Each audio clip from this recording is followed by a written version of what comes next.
fait où nous en sommes actuellement, parce que donc la Cour de cassation marocaine a estimé que le procès qui s'était déroulé devant le tribunal militaire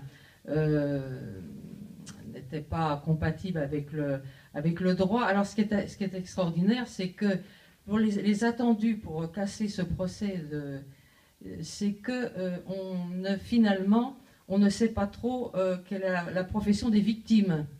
Donc la justification de faire passer les militants devant un tribunal militaire, c'était que les victimes étaient des militaires.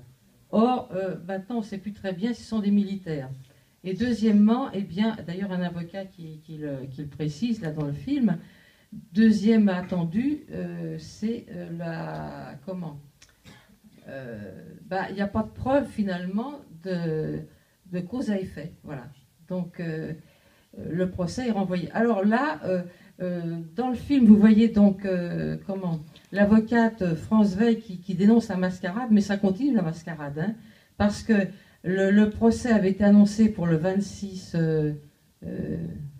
décembre.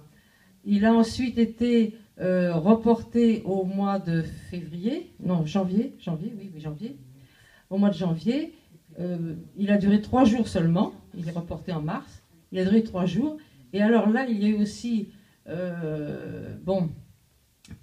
des tentatives là aussi d'intimidation, c'est-à-dire que l'avocate française de la CAT, l'association des chrétiens contre la torture, elle est arrivée avec un dossier épais de fait, et le président du tribunal a commencé par dire: mais ce dossier n'est pas recevable parce qu'il est écrit en français, il faut qu'il soit traduit en arabe. Bon, mais traduit en arabe par un traducteur agréé. Or, on ne va pas trouver au Maroc un traducteur qui va oser traduire. Donc le dossier est envoyé à l'ONU, puisque c'est l'ONU quand même qui a reçu la plainte. Hein. Le dossier est envoyé à l'ONU pour que l'ONU traduise en arabe. Alors ça déjà, ça a été une occasion de faire un peu voilà. Et deuxièmement,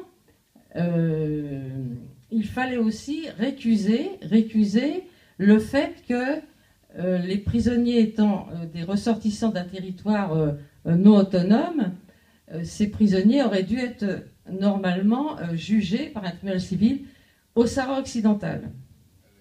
Et donc, il s'agissait de récuser le tribunal de Rabat. Alors là aussi, c'était très compliqué parce qu'il fallait que la question soit posée en arabe. Et ce n'étaient pas les avocats, même sahraouis, qui pouvaient se permettre de poser cette question. C'est donc l'avocate française, on lui a écrit phonétiquement la revendication du